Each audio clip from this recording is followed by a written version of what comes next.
May mga panahon kabayan, pakiramdam mo parang ikaw lang yung lumalaban. Sa career, health, love life, and finance. Ito ang 4 na aspeto ng buhay ng isang tao. Pero kabayan, hindi naman kailangan ganun eh. Paano kung pwede kang magkaroon ng gabay sa araw-araw na magbibigay ng swerte sa 4 na aspeto ng buhay? Narito ang gintong gabay mula sa Lika Merchandise. Modern ethnic ang finish niyan mga kabayan. Masuring pinag-aralan ng lahat ng tao mula sa Lika Merchandise ang bawat simbolo na inilagay sa gintong gabay. Ang mga nakapaikot na simbolo dyan ay baybayin, old alphabet ng mga Pilipino. Ang ibig sabihin niyan ay kalasag, kalakasan, kayamanan at katalinuhan. Yung mga araw sa gitna ay inspired sa buskalan tattoo na Travelers and Compass. Kaya siya pampaswerte at gabay sa 4 na aspeto ng buhay. Alam naman natin na ang kulay ginto kabayan ay nag-a-attract ng mataas na uri ng swerte sa araw-araw, mataas na uri ng swerte sa lahat ng aspeto ng buhay. Ganyan kahalaga ang bawat simbolo ng gintong gabay. Ito ay hindi simpleng palamuti lang na sinusot sa araw-araw mga kabayan. Ito ay paniniwala na nakakadagdag, nakakatulong sa araw-araw nating gawin. Ito ay mataas na uri ng sandata laban sa hamon sa araw-araw na buhay. Kung interesado ka magkaroon ng gabay kabayan, pwede mong bisitahin ng Yellow Basket dito sa baba or visit mo lang ang shop ng Lika Merchandise. Mag-ingat sa mga scammers.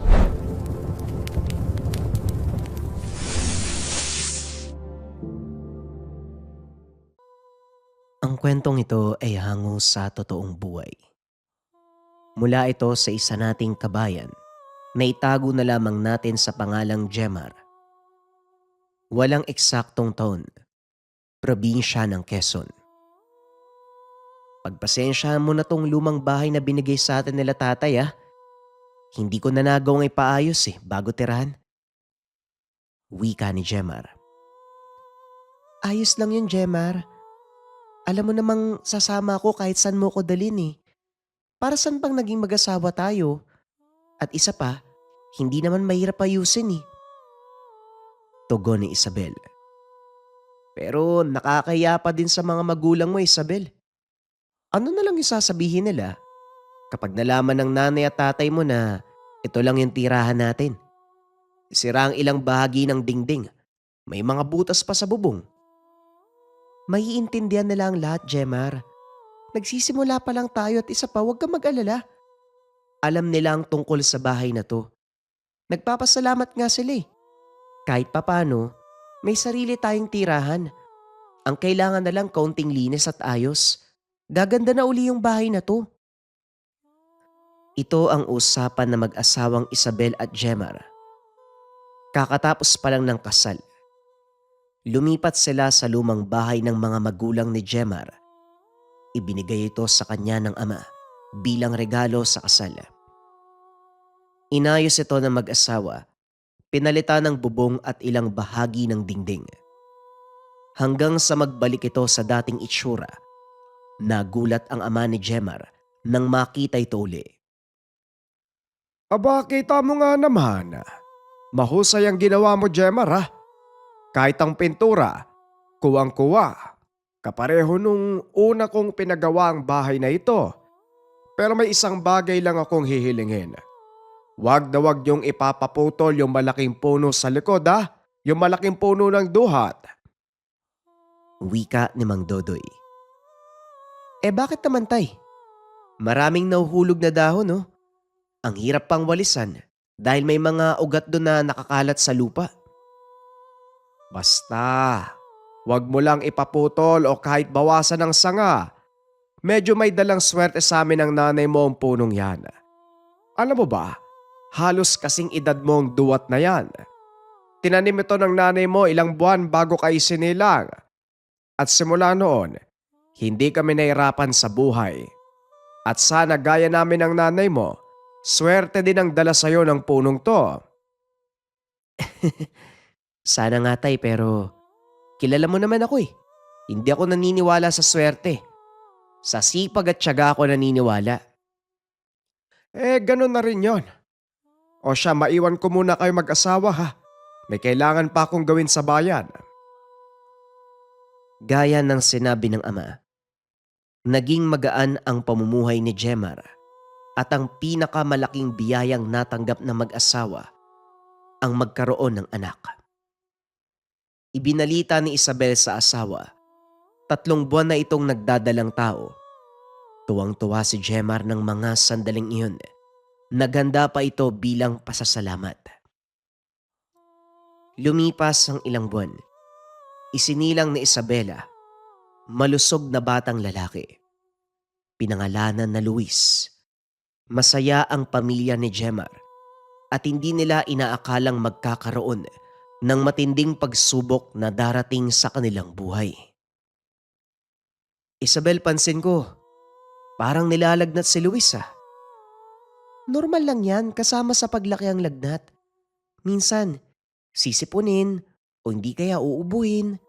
Huwag kang mag-alala, mawawala din yan. Sigurado ka ba? Ang mabuti pa ay patingin natin sa doktor. O sige na nga para mapanatag ka. Bukas sa bukas, ipapakonsulta ko ang anak mo. Pag-uusap ng dalawa. Kinabukasan, dinala ang sanggol sa espesyalista. Pero kagaya ng sinabi ni Isabel, walang sakit ang bata.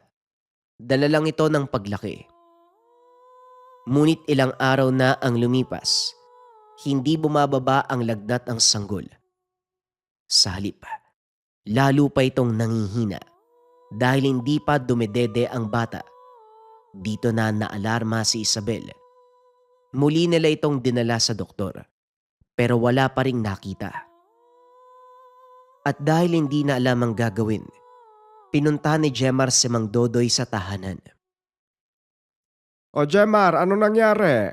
Bakit napasugod kayo? Si Luis po kasi, 3 araw nang nilalagnat tay. Hindi namin alam kung anong nangyari sa kanya. Dinala namin sa doktor pero wala namang nakita sa kanya mga yun eh.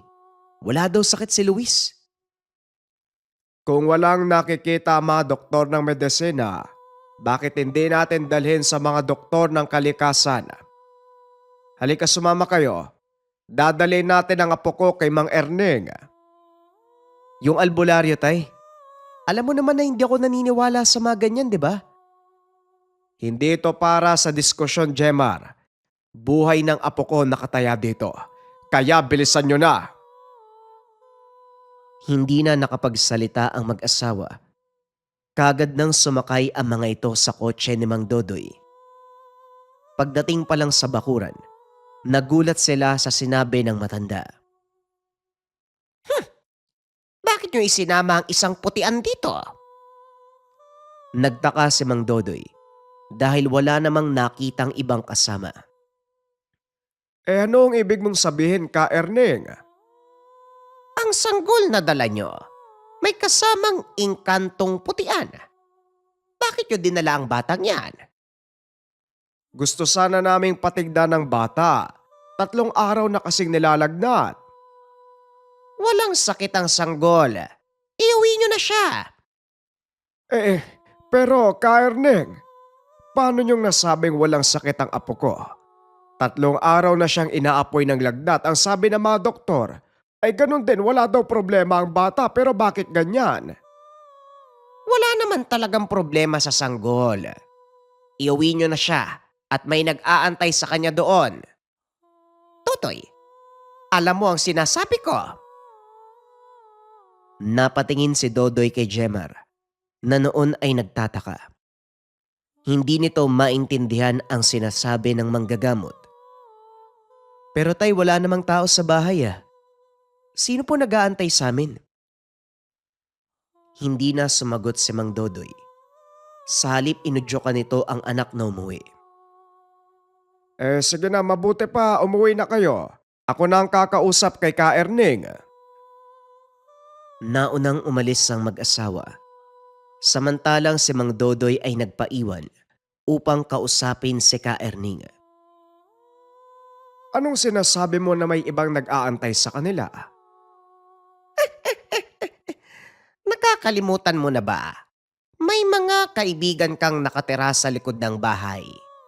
Minsan na nilang hiniram si Jemar. Hindi mo ba natatandaan?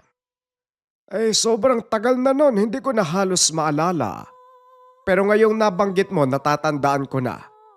Halos 1 linggo naming hinanap si Jemar dahil biglang nawala eh. Hindi malayong ganun din ang mangyari sa apo mo.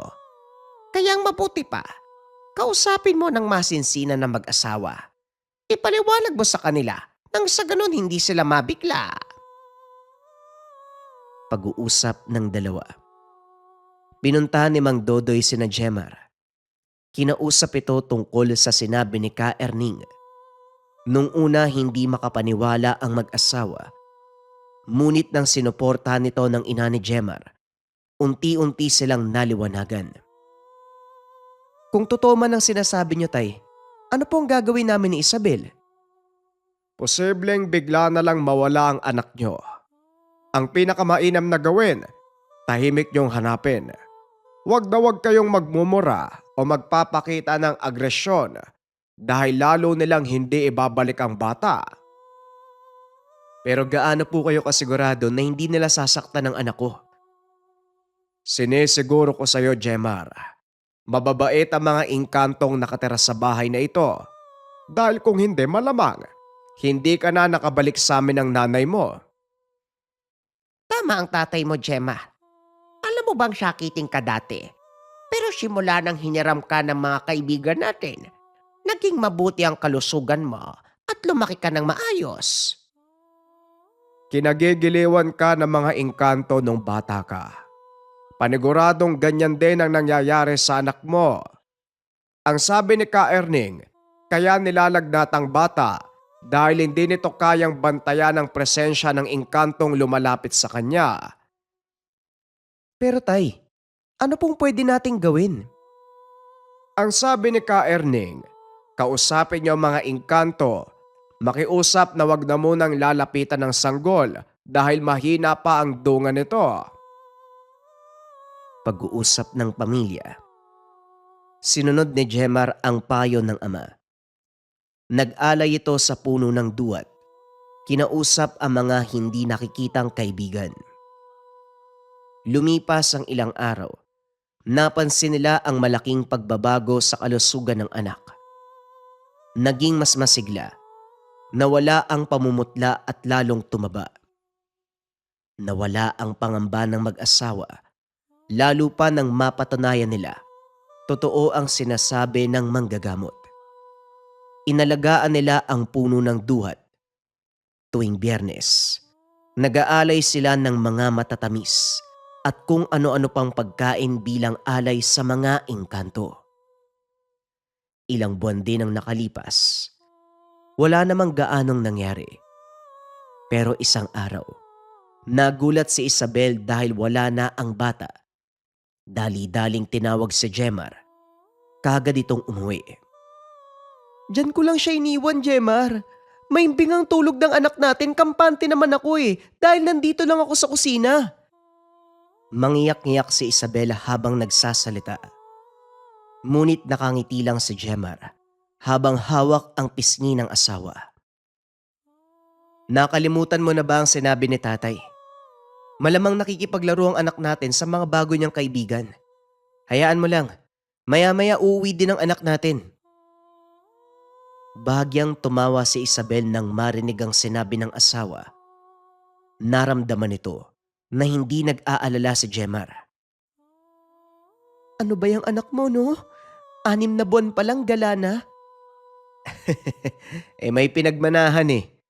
O siya, maghain ka na. Nagugutom na ako, kumain na muna tayo. Pag-uusap ng mag-asawa. Habang kumakain, bigla silang nakarinig ng boses ng sanggol na tumatawa. Marahang tumayo si Jemar. Sumilip sa silid ng anak. Nanlaki mga mata ng binata nang makita ang isang purong puting nilalang. Nakatingin sa sanggol. May aura na kulay asul. Hawak-hawak ang kamay. Hindi binuksan ni Jemar ang pintuan sa kadahilanang ayaw niyang matakot ang nilalang. Maya-maya ay umalis na ito. Saka pa lamang binuksan ni Jemar ang pintuan. Nakita nitong mahimbing na natutulog ang anak. Napangiti si Jemar. Nilapitan ang sanggol upang iayos ang kumot. Napansin nito, may kung anong hawak ang sanggol. Mara nitong inangat ang daliri ng anak. Nanlaki ang mga mata ng mapagtanto. Butil ng ginto ang nasa kamay. Unti-unting ibinuka ni Jemar ang kamay ng sanggol upang makuha ang ginto. Pero bahagya itong nagising. Humarap sa kabilang panig. Dito napansin ni Jemar na hindi lang sa isang kamay may hawak ang sanggol. 2 kamay nito ang may hawak na ginto. Kinuha ni Jemar, dinala kay Isabel. Mahal, tignan mo ang pasalubong ng anak mo. Nanlaki mga mata ni Isabel nang mapagtanto na purong ginto ang hawak ng asawa. Ginto ang mga yan, Jemar. Saan ang galing yan? Malamang sa mga engkanto na nakikipaglaro sa anak natin. Isabel, walang dapat makaalam ng tungkol dito ha, kahit sina tatay.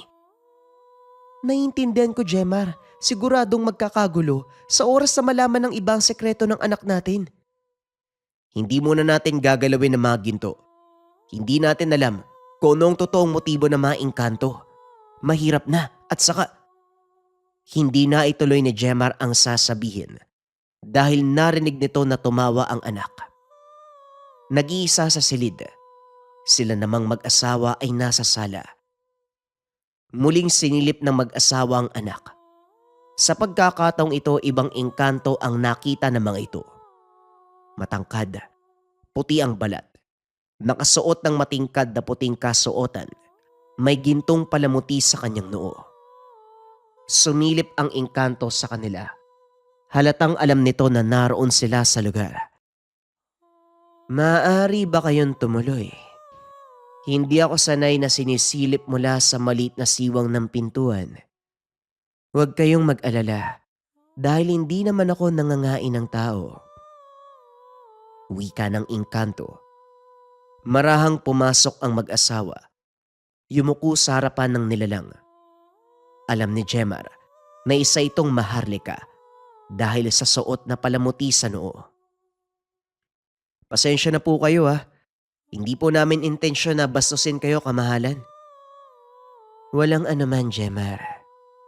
Naparito ko upang tignan ng anak ninyo. Kinagigiliwan siya ng ama kong hari at ng inang reyna. Kaya pinabaunan nito ng 2 pirasong purong ginto. Gamitin nyo ang halaga ng mapagbibilhan niyan upang mabili ang pangangailangan ng bata. Wika ng nilalang. Nagulat si Jemar dahil alam ng engkanto ang kalakaran ng salapi sa mundo ng mga tao. Alam niyo po yung tungkol sa salapi namin? Oo. Matagal na akong namumuhay sa mundo niyo. At sa mga panahong yun marami akong natutunan. Lalo na ang kalakaran ng salapi. Alam ko rin kung paanong binabago ng pera ang isang tao. At sana hindi yun mangyari sa inyo.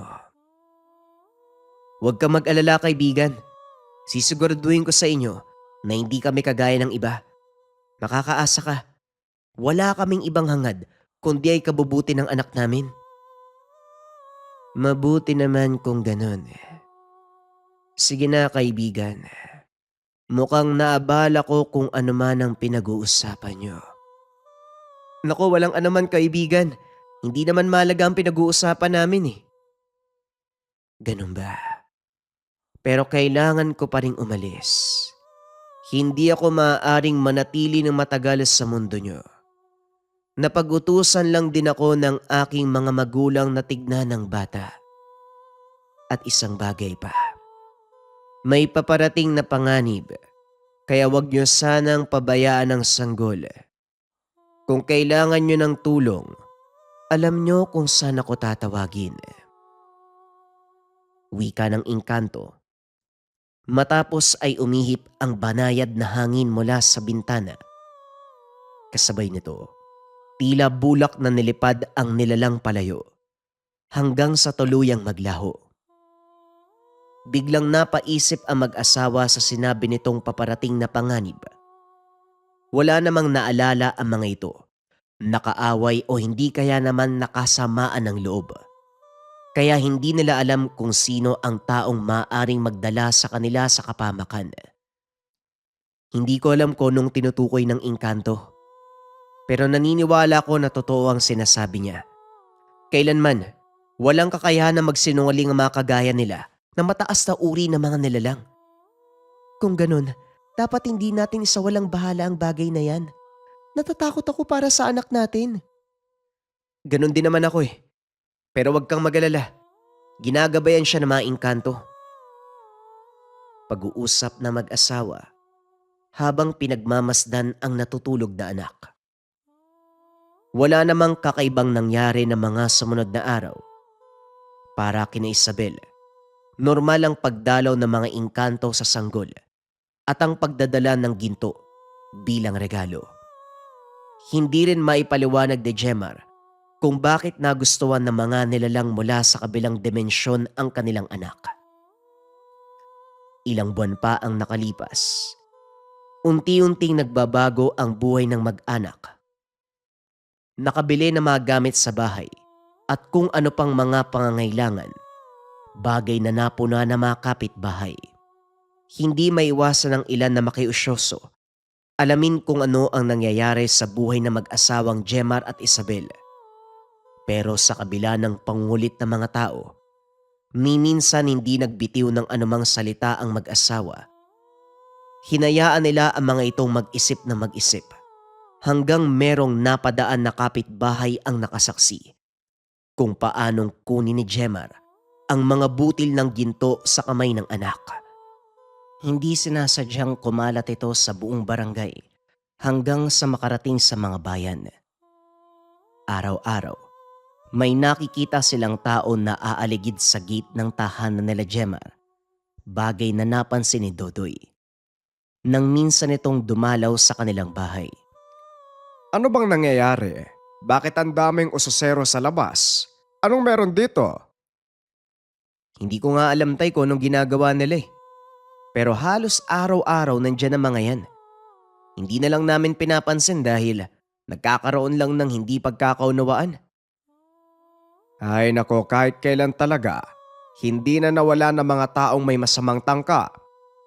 Hayaan mo, ilalapit ko ito sa ninong mo. Kagad inawat ni Jemar ang ama dahil ayaw niyang may ibang taong makaalam sa sekreto na meron sila, lalo pat hepe ng kapulisan ang ninong. Tay, naunawaan ko po na gusto mong makatulong. Pero hindi maaaring malaman ng iba, lalo na ng kapulisan yung sekreto natin. Alam na ni Mang Dodoy ang sekretong ito. Dahil maging sa Jemar ng maliit pa, pinagkalooban din ng mga engkanto ng kahit anong regalo. Isabel, alam mo bang hindi naman ganito ang katayuan namin noon. Pero nang ipinanganak si Jemar, unti-unting nagbago ang lahat. Dahil yon sa mga kaibigan naming engkanto, pati na rin sa puno ng duwat sa likod ng bahay. Yan ang lagusan nila papunta sa mundo natin, kaya ayokong ipaputol yan. Nasabi ko na po kay Isabel yung tungkol dyan, tay. Alam niya po ang katotohanan tungkol sa mga kaibigan natin. Ganun ba? Pero balik tayo sa problema. Ano kaya ang pwede nating gawin? Dahil mukhang hindi natin mapapali sa mga taong yan sa labas. Siguro, kailangan kong humingi ng tulong sa mga kaibigan natin. Yung tipong tatakutin lang ba ng kaunti? Ayos naman yun, diba tay? Matapos ang pag-uusap, pinuntahan ni Jemar ang puno ng duwat. Kinatok ito ng 3 beses. Nagsaboy ng bigas sa mga ugat nito. Maya-maya pa lumabas mula sa puno ang engkantong nakausap nila. Kaibigan, anong kailangan mo? Nangangamba kasi kami. Dahil sa may mga umaaligid na tao sa labas ng bakuran. Ang ilan talagang humihinto pa. Pilit sinisilip ang loob ng bahay.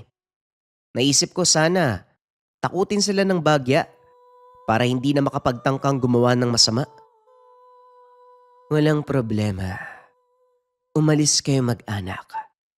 Kailangang walang tao sa bahay. At kailangan makita nila na talagang umalis kayo. 3 araw ang kailangan ko, kaibigan. 3 araw? O sige, walang problema, kaibigan. Maraming salamat, ha. Hindi na nagtagal pa ang pag-uusap ng dalawa. Dali-daling bumalik si Jemar sa loob ng bahay. Kinausap si Mang Dodoy. Kumusta? Nakausap mo si Puti? Puti? Sino yun, tay? E di yung engkantong kaibigan ng anak mo. Puti ang tawag ko sa kanya dahil napakahirap bigkasin ng pangalan. Isa siyang maharlikang dalakit noon. Oho, nakausap ko siya.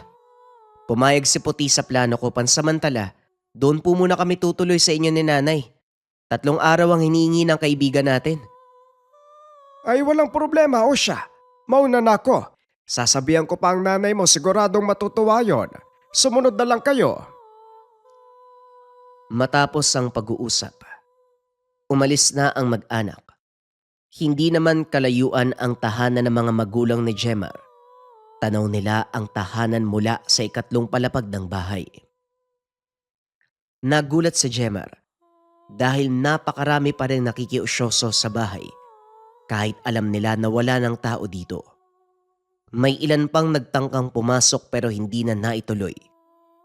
At dito na nagsimula ang plano ng mga engkanto. Sinadya nilang magpakita sa nakakatakot na anyo upang takutin ang mga tao. Tumagal ng 3 araw ang ganong kaganapan hanggang sa ang mga residente na sa lugar ang kusang umiwas.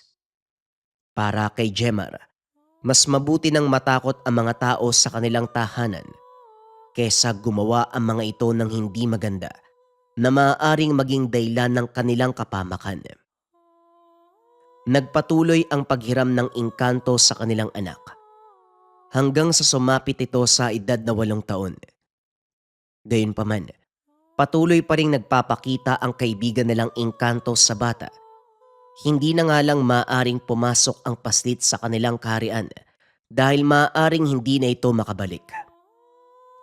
Sa paglipas ng panahon, nakalimutan na ng mga tao ang kwento tungkol sa tahanan nila Jemar. Namuhay ang mga ito ng maayos. Lumaki ang kanilang anak ng normal at kalaunan nakapagtapos ng kolehiyo. Malaki ang naging tulong ng kaibigan nilang engkanto.